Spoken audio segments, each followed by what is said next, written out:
benvenuti al TG Sicilia. Le principali notizie. A Monreale caccia ai complici dei 3 accusati della strage. Sono in 4 ripresi probabilmente accanto agli arrestati nella foto postata dalla fidanzata di una delle vittime. Non ancora trovate le pistole che hanno fatto fuoco. Silenzio delle istituzioni e della politica dopo la nuova sciagura di migranti in mare, morti di stenti 2 bambini di 2 anni.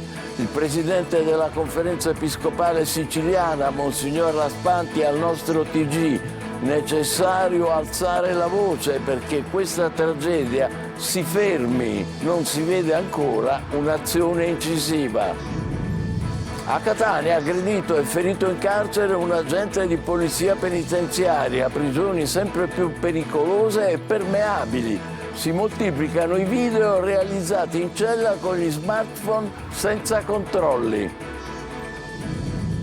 Sempre a Catania, la rissa a colpi di sedie e tavolini di bar in via Garibaldi nelle ore della movida, oggetto di polemica da parte dei consiglieri di opposizione per la mancanza di sicurezza in città.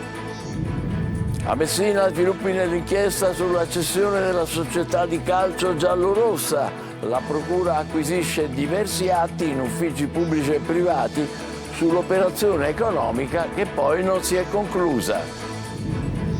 Cinema, c'è anche Catania al Festival di Cannes. Fuori, il film di Mario Martone racconta Goliarda Sapienza, scrittrice catanese anticonformista e voce ribelle della Sicilia del Novecento. Calcio stasera al Barbera contro la Carrarese, l'ultimo atto della stagione regolare del Palermo. I rosanero inseguono il miglior piazzamento nella griglia a spareggi per la Serie A. In Lega Pro al Catania serve l'impresa a Pescara per continuare il sogno promozione. Ai rossazzurri occorre una vittoria con 2 gol di scarto. Nel pomeriggio allenamento a porte aperte al Massimino. La sfida dell'Adriatico in diretta in chiaro su Telecolor.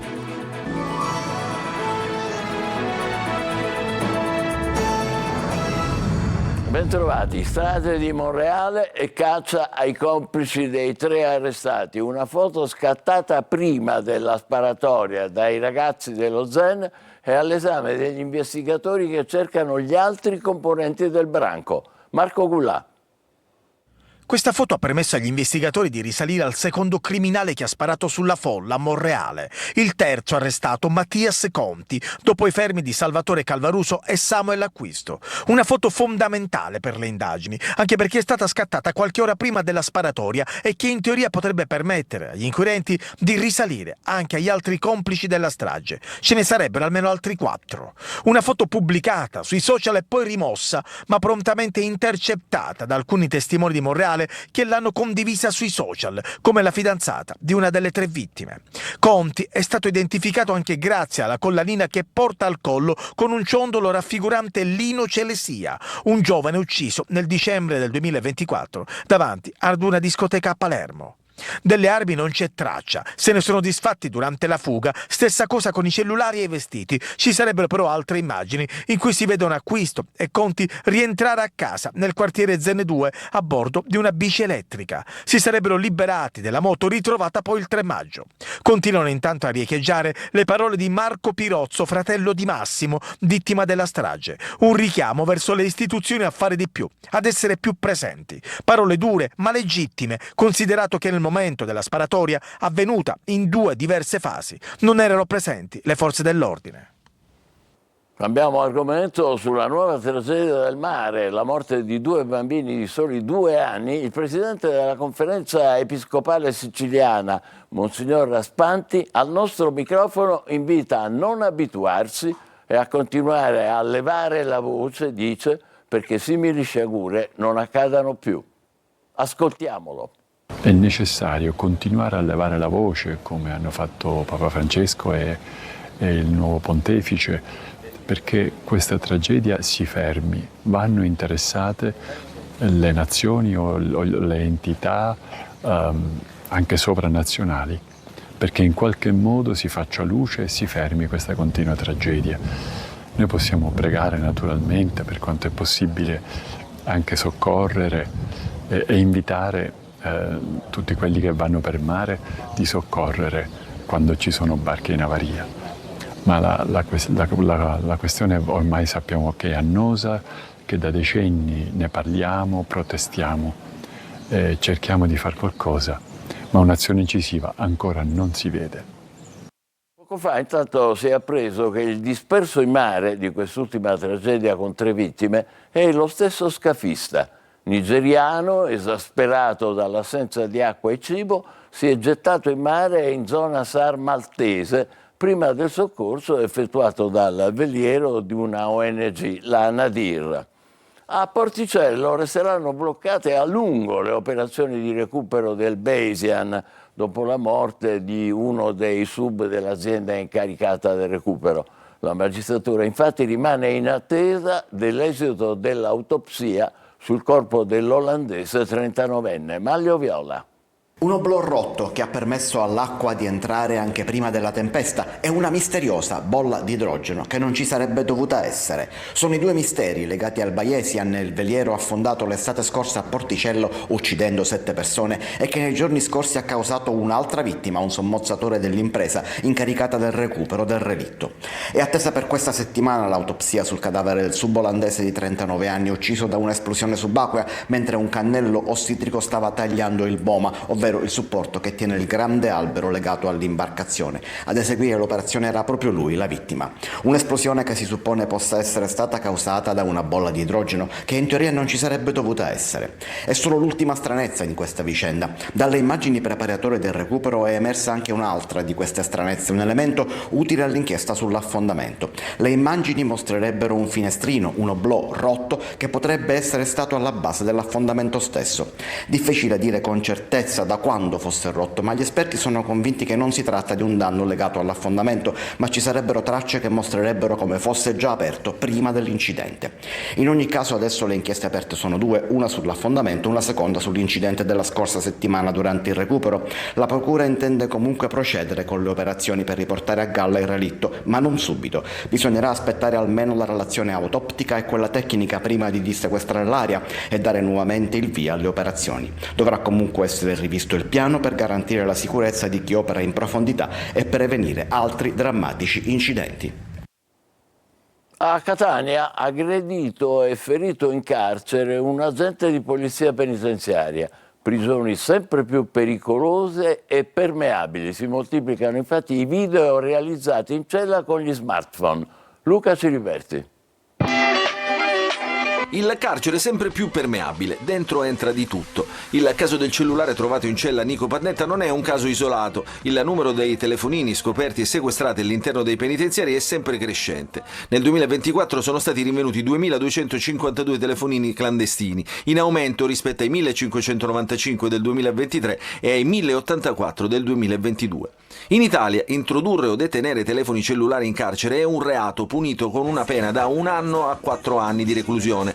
Se il reato è commesso da un pubblico ufficiale o da un avvocato, la pena aumenta dai 3 ai 7 anni. Il rischio reale è quello di mandare messaggi criminali all'esterno, alla mafia. Eppure basta fare un giro su TikTok per trovare di tutto. Dai momenti di vita vissuta all'interno delle celle alle provocazioni contro il sistema sicurezza con tanto di riprese da dietro le sbarre all'esterno per fare comprendere chiaramente dove ci si trova. In questo caso è proprio il carcere di Catania. Una condizione sempre più difficile da gestire da parte degli operatori di sicurezza. L'ultimo caso denunciato arriva proprio da Piazza Lanza. Secondo la denuncia del sindacato Sappe, un agente di polizia penitenziaria è stato aggredito per futili motivi da un detenuto di origine straniera ma siciliano d'adozione. Colpito con calci e pugni ha riportato un trauma cranico e alle costole. I medici hanno dovuto suturare con dei punti una ferita alla testa. È stato giudicato guaribile in 30 giorni. La sensazione è che il sistema penitenziario, per adulti e minori, si stia sgretolando ogni giorno di più e ha assoluta necessità di interventi urgenti. Anche a Trapani, si è saputo poco fa, un agente della polizia penitenziaria è stato aggredito in carcere mentre effettuava un controllo delle inferriate. Torniamo a Catania, non fare il furbetto, la strada pulita è un grande rispetto.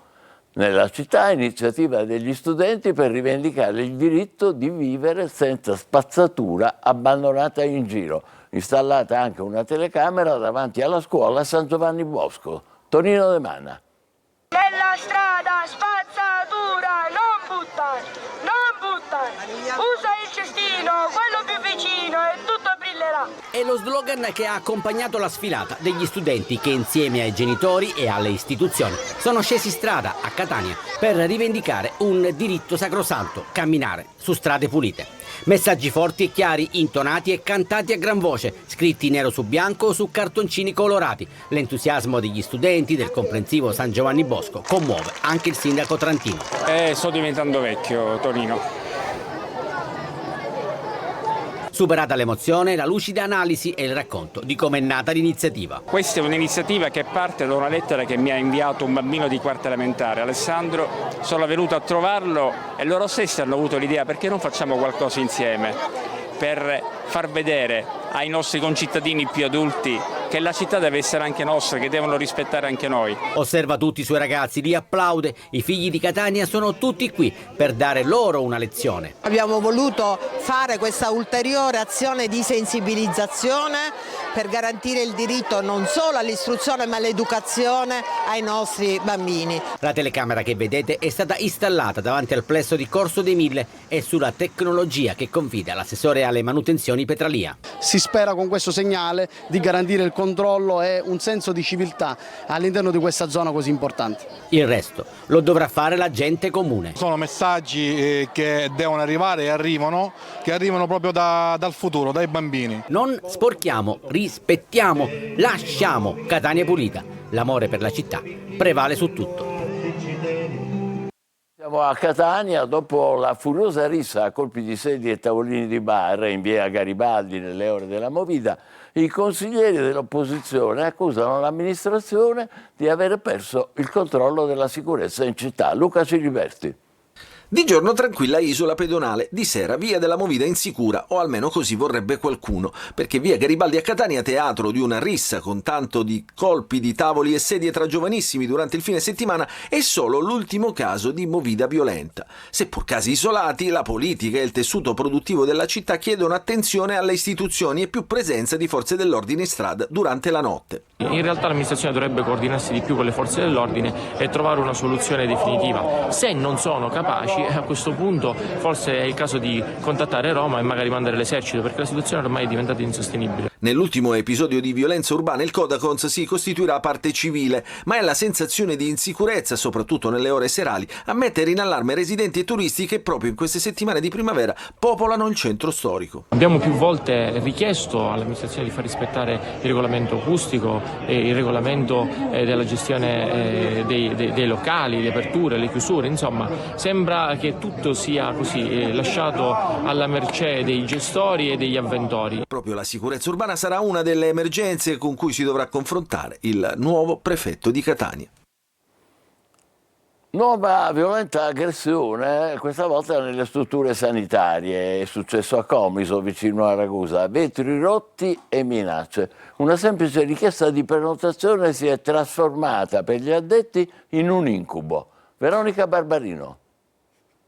Vetro rotto e minacce. A Comiso una semplice richiesta di prenotazione al CUP si è trasformata in un incubo. A denunciarlo il sindacato FIALS Ragusa, raccontando che lo scorso venerdì pomeriggio un utente, ancora senza identità accertata, ha prima minacciato l'operatrice al banco e poi, esasperato dalla richiesta di prenotazioni, ha sferrato violenti colpi contro il vetro divisorio che, scheggiato, ha ferito la donna al volto. L'aggressore, non contento, ha tentato poi di oltrepassare la barriera per colpirla fisicamente, ma è stato fermato in tempo dall'intervento dei colleghi richiamati dalle grida. Allertato il 112, l'aggressore si è però dileguato prima dell'arrivo delle forze dell'ordine. Tutti ci prodighiamo e ci sforziamo per cercare di poter dare risposte all'utenza. Nulla giustifica queste azioni violente. Noi come sindacato FIALS le condanniamo. chiedendo delle risposte per poter lavorare in ambienti più sicuri. L'episodio di Comiso non è isolato, altri casi si registrano nel resto della Sicilia e a livello nazionale l'Osservatorio Salute denuncia quasi 8 aggressioni al giorno in strutture pubbliche. L'appello del sindacato quindi è quello di proteggere chi ogni giorno salva vite, perché salute e cura non possono diventare un campo di battaglia. A Messina, nuovo capitolo dell'inchiesta sulla cessione della società di calcio giallorossa. La Procura ha dato mandato a Digos e Guardia di Finanza di acquisire diversi atti in uffici pubblici e privati sull'operazione economica che poi non si è conclusa. Francesco Triolo. L'inchiesta sulla cessione della CR Messina dalla famiglia Sciotto alla AAD Invest sembrerebbe essere ad un passaggio cruciale. La Digos e la Guardia di Finanza hanno sequestrato una serie di atti sulla compravendita dell'80% delle quote avvenuta ad inizio gennaio. Quote mai pagate dalla società lussemburghese che fa capo a Doudou Cissé e Alexander Chateau. I due magistrati che indagano sulla vicenda, il procuratore aggiunto Vito Di Giorgio e il sostituto Fabrizio Monaco, hanno firmato la delega per sequestrare atti in vari uffici pubblici e privati che riguardano ogni aspetto di questa operazione finanziaria poi clamorosamente naufragata. Gli investigatori della Polizia e della Finanza sono al lavoro per acquisire, non soltanto a Messina ma anche in altre sedi, una serie di documentazioni che potrebbero portare all'iscrizione nel registro degli indagati di una o più persone. Il fascicolo d'inchiesta in questo momento infatti è aperto per truffe e minacce contro ignoti, ma nei giorni scorsi sono state diverse le persone ascoltate dai PM, dall'azionista al 20% Pietro Sciotto, che nel frattempo ha presentato un esposto per truffa, all'ex allenatore Banchieri, al segretario generale Failla e l'ex presidente Stefano Laimo. Non sono esclusi anche altri sviluppi dell'inchiesta che potrebbero influire sullo stesso futuro del club. Siracusa, la Talea, figlia dell'albero di Falcone in via Notarbartolo a Palermo, piantumata in piazza Santa Lucia, un punto scelto non a caso, luogo del martirio della Santa Patrona, ma anche nota piazza di spaccio, un'iniziativa lanciata dall'Ordine Francescano Secolare. Francesco Aloi. L'albero della legalità piantumato in piazza Santa Lucia, nel cuore della borgata a Siracusa. Qui, dove si spaccia droga ad ogni ora del giorno e della notte, arriva un piccolo segnale di speranza. Sono state, riprodotte delle talee, figlie dirette di quello che sta davanti alla casa di Giovanni Falcone. Quindi non un ficus macrofilla qualsiasi, ma un albero in cui scorre lo stesso DNA di quello che è l'albero della legalità. Un piccolo grande impegno per la legalità nel quartiere, secondo centro storico della città. A promuovere questa iniziativa l'Ordine Francescano Secolare di Santa Lucia al Sepolcro. Dicevo, noi siamo francescani, quindi amiamo la pace, amiamo la giustizia, e la pace e la giustizia non hanno colori né politici né di religione, sono di tutti. La pace è di tutti e la giustizia e la legalità sono di tutti. Un alberello che può diventare spunto per parlare ai più piccoli di legalità e di chi per lo Stato ha sacrificato la propria vita.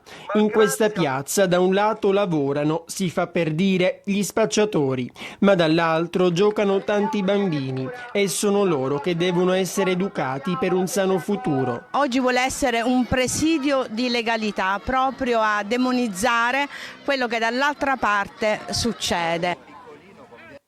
Cinema, si apre il Festival di Cannes, unica pellicola italiana in concorso è Fuori di Mario Martone, che porta sulla Croisette un po' di Catania, con il film su Goliarda Sapienza, scrittrice anticonformista e voce ribelle della Sicilia del Novecento. Un ritratto intenso e necessario. Al centro l'amicizia al femminile. Eva Spampinato.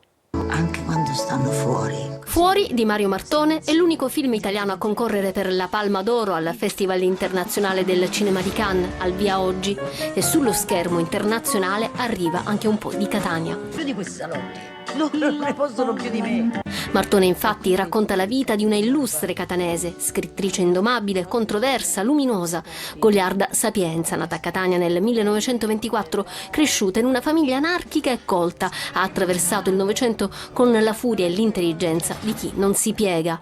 Attrice, autrice, femminista prima del termine, è stata dimenticata in vita e riscoperta postuma grazie a un capolavoro ritrovato, L'arte della gioia. Quel libro sono io, tutto quello che ho fatto.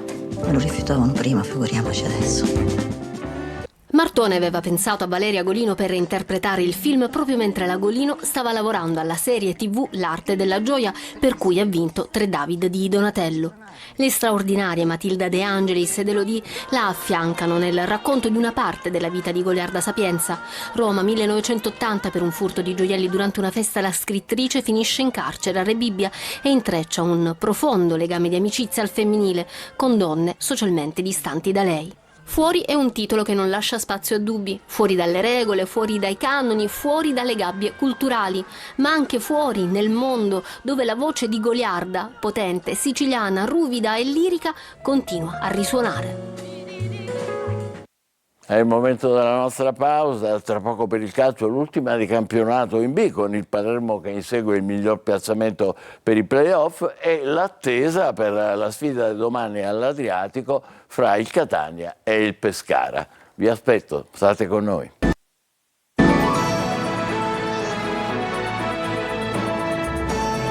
Calcio, Palermo in campo stasera contro la Carrarese nell'ultima giornata di Serie B. Rosanero che inseguono il 6° o il 5° posto, ma dipende anche da Catanzaro e Juve Stabia. Marco Gullà. Tutto ancora in gioco. Stasera al Barbera il Palermo proverà l'assalto al 6° addirittura 5° posto contro una Carrarese che ormai non ha più nulla da chiedere al campionato. Nell'ultima giornata di regular season i rosanero sono obbligati a vincere e sperare che il Catanzaro non faccia altrettanto a Mantova o che la Juve Stabia perdi in casa contro la Sampdoria. Una griglia playoff ancora da definire con gli ultimi 90 minuti da giocare. Il Palermo in questo momento giocherebbe sabato fuori casa a Catanzaro, ma ancora è tutto in bilico. L'obiettivo dei siciliani è quello di ribaltare il fattore campo. Continua nel frattempo la contestazione degli ultras rosaneri. Per vincere insieme bisogna saper perdere insieme, quindi la cosa migliore per vincere è essere insieme, poi si può anche perdere insieme. Quindi è lo slogan migliore e che bisogna farlo, però poi dopo ci mancherebbe, accetto tutto, mi sembra di averlo dimostrato, mi dispiace. Se troveremo il clima che abbiamo trovato con Frosinone non sarà bello. Però la squadra deve andarci sopra, c'è andata una volta, ci deve andare 2. Buone notizie per Ceccaroni che torna tra i convocati dopo il recupero dall'infortunio alla spalla. Resta invece indisponibile Magnani. Poi Giampaolo potrebbe rifiatare, al suo posto è pronto Ledo Aron. Sulla 3/4 il duello tra Insigne e Verre con il primo in forte risalita, titolare Brunori. Si inizia alle 20:30, tutte le gare di B in contemporanea. Oggi rifinitura a porte aperte per il Catania prima della partenza per Pescara. 2 opzioni per la sostituzione dello squalificato Ierardi. Marco Carli. In Abruzzo per provare l'impresa, questo ha detto Toscano dopo la partita del Massimino che ha visto il Catania perdere 1-0 con il Pescara. La convinzione che ancora ci siano carte da giocare è radicata nel gruppo, un gruppo che farà meno di Sturaro e Ierardi squalificati. Il difensore titolare fisso incide sulle scelte dell'11 di partenza, mentre l'assenza del centrocampista toglie un'alternativa immediata. Per la sostituzione di Ierardi ci sono 2 soluzioni, Del Fabbro e Quaini, meno chance per Allegretto. Se la scelta dovesse essere Quaini, a quel punto in mediana De Rossi affiancherebbe Di Tacchio, se invece fosse Del Fabbro, Quaini andrebbe al centro del campo come fatto nelle ultime uscite. Queste le ipotesi più probabili. La rifinitura di oggi a porte aperte potrebbe definire le scelte, ma soprattutto servirà a dare ulteriore spinta al gruppo dopo l'affetto riversato dai tifosi in quantità industriale prima e durante il match di andata. Una partita che ha visto il Catania avere tante occasioni contro l'unica del Pescara sfruttata però al meglio con Merola. Abruzzesi che inoltre in stagione hanno avuto un rendimento di gran lunga migliore fuori casa che in casa, 2 delle considerazioni su cui si poggia la speranza di potersela ancora giocare. All'Adriatico con diretta su Telecolor vedremo se la squadra di Toscano potrà riuscire nell'impresa oppure se la dirigenza dovrà già pensare al futuro per un Catania che lotti per il vertice senza passare dagli spareggi promozione. Ci fermiamo provvisoriamente qui, vi aspettiamo per la prossima edizione alle 20, grazie, buon pomeriggio.